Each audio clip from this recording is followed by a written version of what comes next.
Le cinéaste coréen Bong Joon-ho en route pour la Palme d'Or, Leonardo DiCaprio, acteur mais aussi activiste, Arnaud Desplechin qui fait de Roche Dizem le héros d'un film noir et la belle sensibilité de Xavier Dolan. Merci. C'est Story Movies à Cannes.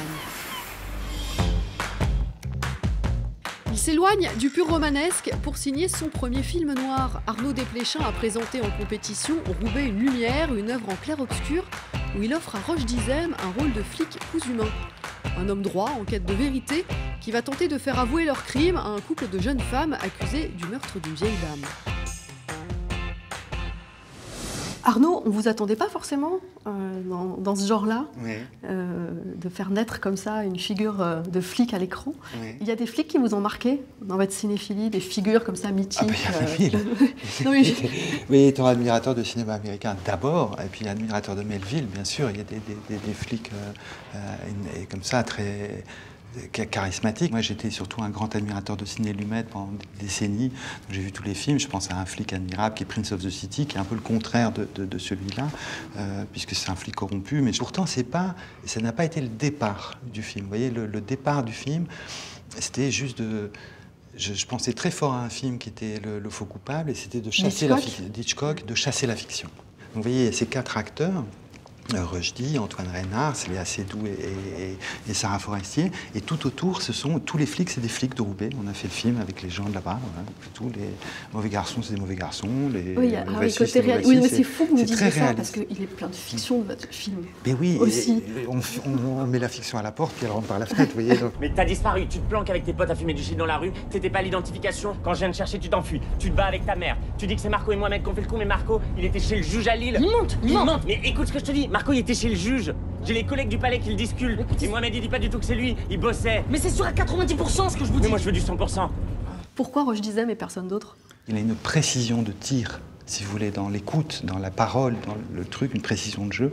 Je ne pouvais penser qu'à un seul acteur en le filmant, c'était à Jean-Louis Trintignant. J'ai pensé à Trintignant du début à la fin du film. Vous voyez, c'est un acteur qui est capable de viser avec une telle exactitude le fait humain, et il avait une vérité tellement profonde et puis une bonté. Et aussi, c'était le premier truc que je lui ai dit quand on s'est rencontrés au café.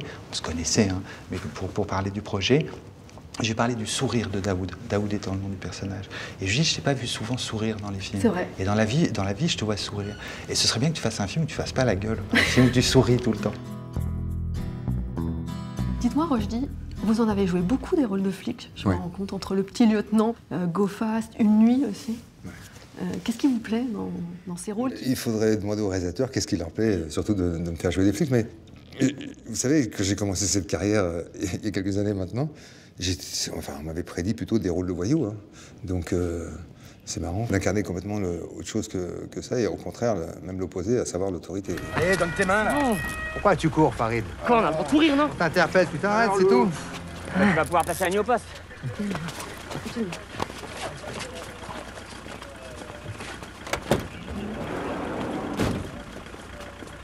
Bon, moi je vais rentrer à pied. Quelles questions vous vous posez quand vous préparez un personnage? Vous avez l'impression de toujours passer par les mêmes étapes, par la même méthode, ou c'est vraiment très lié au projet? Mais déjà, je vous fais une confidence, je me posais les mauvaises questions par rapport à ce personnage. C'est comment apporter du charisme, de la présence. C'était la démarche inverse qu'il fallait. C'est comment s'effacer et laisser les faits prendre la place qui est la leur, en fait. Parce que je pense que je suis aussi abîmé par 20 ans, 30 ans de métier. Et je crois qu'on a des béquilles et des automatismes, pour ne pas dire même des réflexes pavloviens d'acteurs. Et c'est en ça que Arnaud a dû intervenir, et il l'a bien fait, parce que j'ai l'impression que c'est un film qui m'a fait grandir. Il m'a emmené dans des sphères que je n'avais pas encore visitées auparavant.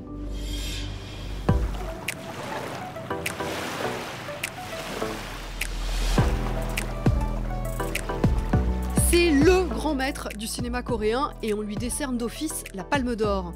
Bong Joon-ho a fait sensation avec le prodigieux Parasite, fable sociale cruelle et implacable sur la lutte des classes qui mêle les genres et portée par une mise en scène virtuose. Un jeune homme sans le sou se rend dans la maison d'une riche famille bourgeoise pour donner des cours particuliers. Et on ne vous en dira pas plus à la demande du réalisateur lui-même, mais sachez juste que Parasite est aussi cinglant que tendu et inattendu. Est-ce que vous pensez beaucoup aux spectateurs quand vous écrivez, quand vous tournez? Et quelles émotions vous avez envie que le spectateur ait en voyant votre film? 그러니까 제가 뭐 정신이 분열적인 건지 모르겠지만 쓰면서 동시에 또 관객 입장이 돼요. 저도 영화를 만드는 사람이기 이전에 영화 매니아거든요. 영화 광이고. 그래서 제가 쓰면서 또 저도 흥분하기도 하고 저도 희노애락을 같이 느끼면서 하기 때문에 아마 여러분들이 영화를 보면서 느낀 감정을 저도 아마 거의 비슷하게 느껴가면서 시나리오를 쓰지 않았을까 싶어요. 너 이 좋은 실력으로 왜 미대는 맨날 떨어지냐? 아이씨 죽을래. 서울대학교 문서 위조학과 뭐 이런 거 없나? 나 이 기정이에 수석 입학하겠다. 저는 이게 위조나 범죄라고 생각하지 않아요. 참으로 시의적절하다. J'ai l'impression que vous aviez envie d'éviter les clichés sur les deux familles, pas faire des bourgeois, des gens insupportables, ou pas faire des pauvres les héros. 그게 더 현실적인 모습 아닐까요? 뭐 부자라고 다 악마인 것도 아니고 뭐 가난한 또는 노동자 계급이라고 또 다 천사일 수는 없는 거니까 우리가 사실 다들 적당히 나쁘고 또 적당히 착하고 또 적당히 정직한데 또 적당히 비겁하기도 하고 그렇잖아요. 그런 모습들로 다 묘사하고 싶었어요. 모든 인물들을. 그래야 더 생생한 현실감이 올 것 같았고 특히 그 영화에서 묘사된 부자들 인물들 저는 충분히 그런 주변에서 그런 스타일의 인물들 많이 봤다고 생각해요. 되게 세련되고 매너 있고 친절하지만 또 속으로는 약간 싸늘한 어떤 냉기 같은 게 있을 수도 있는 거죠. À travers ces deux familles, vous montrez vraiment une forme de lutte des classes. Qu'est-ce qui se passe aujourd'hui socialement en Corée? Parce que nous, évidemment, on pourrait penser que c'est un pays prospère. J'ai l'impression que c'est comme en France avec les Gilets jaunes, en fait. Est-ce qu'il y a une révolte qui couve? 한국은 이제 새로운 정부가 들어서고 나서 한 2년간 경제 지표가 조금씩 좋아지고 있어요. 그래서 그런 희망적인 신호가 약간 있긴 하지만 그래도 여전히 무척 힘들어요, 경제적으로. 우리 뭐 아까 뭐 농담처럼 3포 세대 얘기도 했지만 젊은 세대들 특히 힘들고 경제적으로 되게 그 엄청난 광범위한 스트레스가 쌓여 있죠. 뭐 한국에도 어떤 도화선이 주어진다면 도화선에 불이 붙는다면 뭐 노란조끼 같은 사태가 안 생기리란 보장은 없어요. 근데 한국뿐 아니라 지금 자본주의 시스템에 사는 전 세계 모든 나라들이 비슷한 것 같아요. 마찬가지인 것 같아요. 그런 보편적인 얘기라는 생각은 들어요. Xavier Dolan.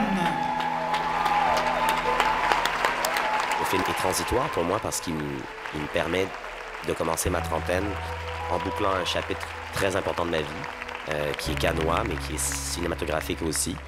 Puis en jouant aussi dans le film, et puis en me propulsant moi-même dans ma trentaine vers ce que je désire le plus, c'est-à-dire jouer.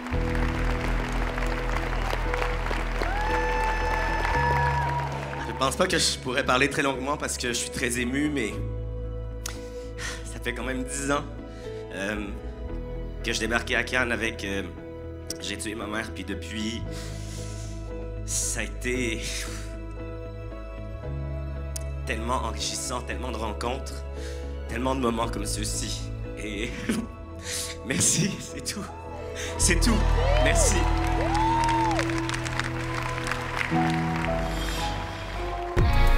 Il était à nouveau sur les marches, mais cette fois-ci pas en tant qu'acteur. Leonardo DiCaprio, engagé depuis longtemps dans la lutte écolo, est le narrateur et producteur de Ice on Fire, pour lequel il retrouve la réalisatrice Leila Connors, qui avait déjà présenté en 2007 à Cannes la 11e heure. Ce nouveau documentaire dresse la liste des innovations conduites par des scientifiques afin de réduire le carbone dans l'atmosphère. Avec un mot d'ordre, il ne faut pas lutter contre la nature, mais avec elle.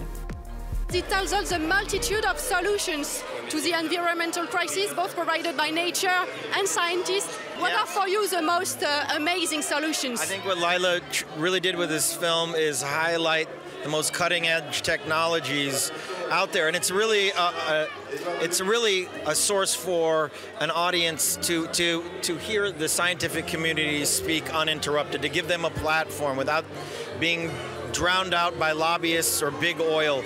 There's been damage already done. We now even need to think further in the future with technologies that are going to sequester carbon out of the atmosphere and get out of this mess. And look, this film once again is a warning call to the entire world community about the dangers that be, how little time we have left, and how we need to really polarize ourselves and take immediate action. À demain pour un nouveau Story Movies à Cannes. Salut!